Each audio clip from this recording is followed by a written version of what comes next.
ये है एम्बिक्वियस क्लासेस और आप सुन रहे हैं संहिता रेडियो। संहिता रेडियो, जहां संहिता सिर्फ पढ़ी नहीं जाती, समझी जाती है। संहिता रेडियो सुन रहे हैं आप सब लोग और मेरा नाम है डॉक्टर अक्षय और आज हम पढ़ेंगे चरक संहिता सूत्र स्थान का अध्याय तीसरा और अध्याय 4। अध्याय 3 जो है वो है आरगवधीय अध्याय। ये चैप्टर उतना इम्पोर्टेंट नहीं है AIA-PGT के पॉइंट ऑफ व्यू से।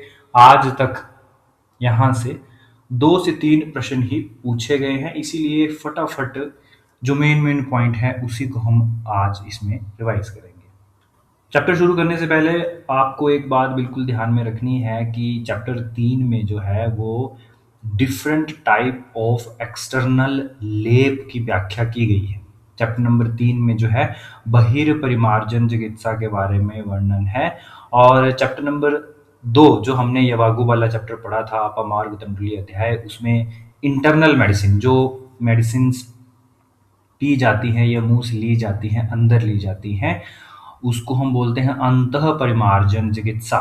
तो ये बात आपने ध्यान रखनी है कि चरक सूत्र चैप्टर 2 जो है वो अंतः परिमार्जन चिकित्सा के लिए रिस्पॉन्सिबल है या उसमें अंतः परिमार्जन चिकित्सा योग बताए गए हैं और चैप्टर नंबर 3 जो है उसमें बहिर्परिमार्जन चिकित्सा योग बताए गए हैं।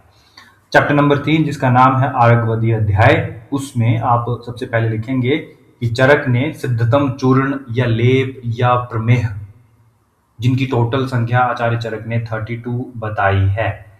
ये प्रश्न जो है वो पूछा जा सकता है, आपने ये बात ध्यान रखनी है कि आचार्य चरक ने टोटल जो लेप या प्रदेह या फिर चूर्ण जो बताए हैं चैप्टर नंबर 3 में, उनकी संख्या है 3 चैप्टर में 3 और 2 यानी 32 प्लस 1 इसमें जो है वो स्वेद हर प्रघर्ष है। ठीक है, यानी जिन लोगों को एक्सेसिव स्वेटिंग होती है उसको ठीक करने के लिए स्वेद हर प्रघर्ष का भी इसी चैप्टर में वर्णन है। तो टोटल है 32 प्लस 1, ये आपने याद रखना है। सबसे पहले हम शुरू करते हैं 32 सिद्धतम चूर्ण प्रदेह श्लोक नंबर 3 से लेकर 7 तक सबसे पहले आते हैं। 3 से लेकर 7 तक आप यहाँ पे मार्क करेंगे। ये 6 जो है एक्सटर्नल चूर्ण और लेप हैं, 6 सिद्धतम योग हैं और ये किससे शुरू हुए हैं? आरगवद, सैडगज, करंजो, वासा, गुड़ुच्ची, मदनम, हरिद्रेय। ठीक है, ये सब इसमें ड्रग्स हैं तो आपको ड्रग्स याद रखने की जरूरत नहीं है। श्लोक नंबर 5 पे आप आएंगे, ये यहाँ पे प्रीवियस ईयर क्वेश्चन है। इति अर्धरूपैर्विहिता षड एते गौ पित्त पीता पुनरेव पिष्टा। ये प्रश्न पूछा जा चुका है BHU के एंट्रेंस एग्जाम में। वहां पे प्रश्न इस टाइप से आया था कि आचार्य चरक ने जो तृतीय अध्याय में जो 6 सिद्धतम चूर्णों के बारे में वर्णन किया है, जो 6 सिद्धतम योग बताए हैं, उसमें किस द्रव्य की भावना है। इसको आप सिंपली समझो कि अगर आपने कोई लेप लगाना है तो आपके पास 2 चीजें होनी चाहिए, एक आपके पास चूर्ण होना चाहिए और एक आपके पास कोई ना कोई लिक्विड होना चाहिए। और यही लिक्विड जो है क्या है? गौपित्त। ठीक है, तो गौपित्त जो है वो लिक्विड है, उसमें आपने ये बाकी चीजें मिक्स करनी है, ये जो 6 टाइप के चूर्ण बताए हैं। इसके अलावा श्लोक नंबर 6 में लिखा है सिद्धाम परम सर्षप तैल युक्ता चूर्ण प्रदेहा भिषजा प्रयोज्य। तो 2 चीजें हैं यहाँ पर, एक तो है सरसों का तेल। ये खास बात है, सरसों का तेल जो होता है वो कुष्ठग्न होता है। ठीक है, सर्षप तेल जो होता है कुष्ठग्न होता है और कंडुग्न होता है। ये बात आप ध्यान रखेंगे। सर्षप को बोला जाता है सिद्धार्थक।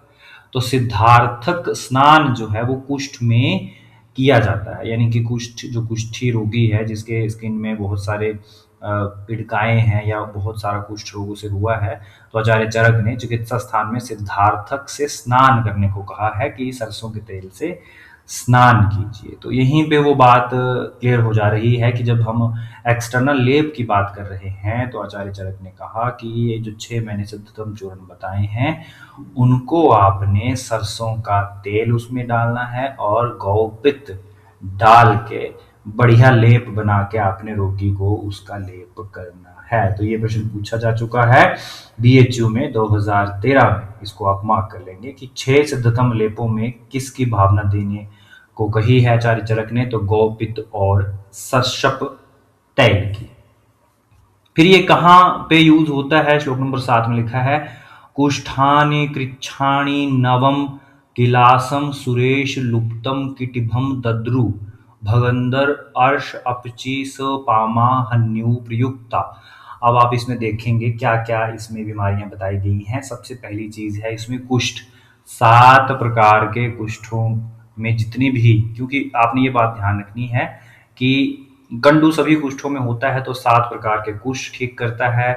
और यहाँ पे लिखा है नव किलासम, ठीक है, इसको आपने ध्यान रखना है, नव किलासम, किलास जिसको श्वित्र कहते हैं, ठीक है, तो यहाँ पे नव लिखा है, 9 प्रकार का किलास होता है, तो वो भी उससे ठीक होता है। सुरेश लुप्त, इंद्र लुप्त को कहा जाता है, एलोपेशिया एराटा जिसको हम कहते हैं, तो इंद्र लुप्त हो गया। उसके बाद है किटिभ, ठीक है, किर्ण खर स्पर्शी, है ना, किटिभ जो होता है, इसी के ऊपर आप इसके लक्षण लिख लो, हम चिकित्सा स्थान में इसको पढ़ेंगे। किटिभ को बोलते हैं किर्ण खर स्पर्शी।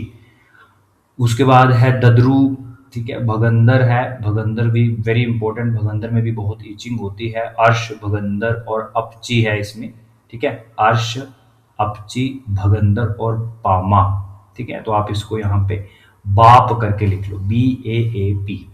तो इसको आपने इस तरीके से याद रखना है कि जितने भी कुष्ठ रोग हुए हैं, जितने भी कुष्ठ हैं, चाहे 7 जो है वो महाकुष्ठ है, 9 जो है गिलास है, चाहे सुरेश लुप्त है, उन सब का बाप एक फॉर्मुलेशन आचार्य चरक ने बनाया हुआ है। श्लोक नंबर 7 में यही लिखा है, BAAP। B मतलब भगंदर, A मतलब अर्श, A मतलब अपची एंड P मतलब पामा।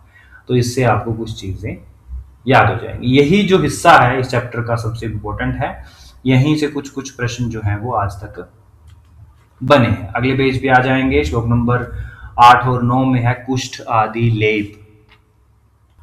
कुष्ठ आदि लेप में कुष्ठ दला है, हरिद्रा है, सुरसा जिसको हम तुलसी कहते हैं। श्लोक नंबर 9 में लिखा है तक्रपिष्टे प्रथमं शरीरं तैलाक्तम उद्वर्तियुतुम यतेत तेनस्य कंडूपिडकासकोठ कुष्ठानि शोफाश्च शमं मृजन्ति। इंपॉर्टेंट है, इस लास्ट लाइन को आप अंडरलाइन कर लेंगे कि कुष्ठादि लेप में, पहले आपने ये बात ध्यान रखनी है कि इसको कुष्ठादि लेप इसीलिए बोलते हैं क्योंकि इसमें कुष्ठ डला है, और ये कंडू, पिड़का, कोठ और कुष्ठ एक्सेट्रा सारे ही जो स्किन डिसऑर्डर होते हैं उनको ठीक कर देता है, ठीक है, तो ये बात आपने ध्यान रखनी है। इसके अलावा कुष्ठादि चूर्ण है, ये भी श्लोक नंबर 11 में आप देखेंगे, दद्रु, कंडू, किटिभ, पामा, विचर्चिका, इन सबको शांत कर देता है, ठीक है। तो ये चैप्टर उतना खास इसमें, अब इसके बाद इसमें कुछ खास इंपॉर्टेंट नहीं है, ठीक है। यहाँ पे श्लोक नंबर 17 पे आप आएंगे जिसमें आरग्वद आदि लेप है, तो इसमें लिखा है पर्णानि पिष्ट्वा चतुरंगुल। चतुरंगुल जो है वो आरग्वद का पर्याय है। इसका नाम केशिया फिस्टुला होता है, फैमिली फेबिएसिए होती है, और इसके जो पर्याय होते हैं आरग्वध, कृत, माल, कर्णिकाकार, शमपाक, व्याधि, घात, ये सारे पर्याय जो हैं वो आप यहाँ पे लिख लेंगे ताकि आपको चीजें याद हो जाएंगी, ठीक है। तो आरग्वद आदि लेप जो है वो कहाँ कहाँ यूज होता है, यहाँ पे लिखा है कुष्ठान्य, कुष्ठ रोग में उद्वर्तन की तरह जो है वो आरग्वद का लेप किया जाना चाहिए। तो आरग्वद भी कुष्ठ नाशक होता है क्योंकि आरग्वद सुख विरेचक होता है और आरग्वद से पित्त का रेचन होता है, तो कुष्ठ में बहुत इसमें लाभ मिलता है। इसके अलावा श्लोक नंबर 20 थोड़ा सा इंपॉर्टेंट है, उदर शूल नाशक और व्याधि हर लेप जो है, इसमें अगर आप देखोगे तो तक्रेण युक्तम यव चूर्णम उष्णम स क्षारम अर्ति जठरे निहन्यात। ये खास बात इसीलिए यहाँ पे हो जाती है क्योंकि अब तक आपने पेन एब्डोमेन के लिए इंटरनल मेडिकेशन ही सुनी होगी, लेकिन इस चैप्टर में पेन एब्डोमेन अगर हो, अगर उदर में शूल हो, तो आचार्य चरक ने कहा है कि यव चूर्ण लेना है और उसमें थोड़ा सा क्षार मिक्स करना है और उसका एक्सटर्नल उदर में लेप करना है, जिससे दर्द जो है वो कम हो जाती है। वेरी इंपॉर्टेंट, क्योंकि ये अलग सा है, ये पूछा जा सकता है। इसके अलावा जो नेक्स्ट पॉइंट है वो है श्लोक नंबर 21, उभय शताहे मधुकम मधुकम बलाम। ये भी अलग तरह से पॉइंट जो है वो बन सकता है। उभय शताहे यानी दोनों प्रकार की शताहा, शताहा मतलब सौंफ, ठीक है, और दोनों प्रकार की मधु, है ना। मधुक मधुक एक होता है, जो मधुक होता है वो मधुयष्टि होता है, और जो मधुक होता है वो जो है वो महुए को हम कहते हैं। तो ये यहाँ पे दो चीज़ें हैं, दोनों प्रकार की शताहा और दोनों प्रकार की मधुक, है ना, ये दोनों चीज़ें यूज़ की जा रही हैं वात रक्त में। तो ये बात भी आपने ध्यान रखनी है। सो बस यही था सबसे छोटा सा चैप्टर, चैप्टर नंबर 3। इसमें बस यही 3-4 चीज़ें थी, इम्पोर्टेंट थी। कंप्लीट रिवीजन इस चैप्टर का हो गया है और यही चीज़ें इंपॉर्टेंट थी, इन्हीं को आपने रिवाइज करना है और इन्हीं को आपने अंडरबॉक्स करना है। नेक्स्ट लेक्चर में हम डिस्कस करेंगे चैप्टर नंबर 4 षड्विरेचन आश्रित्यम अध्यायम, जिसमें है उभय परिमार्जन चिकित्सा।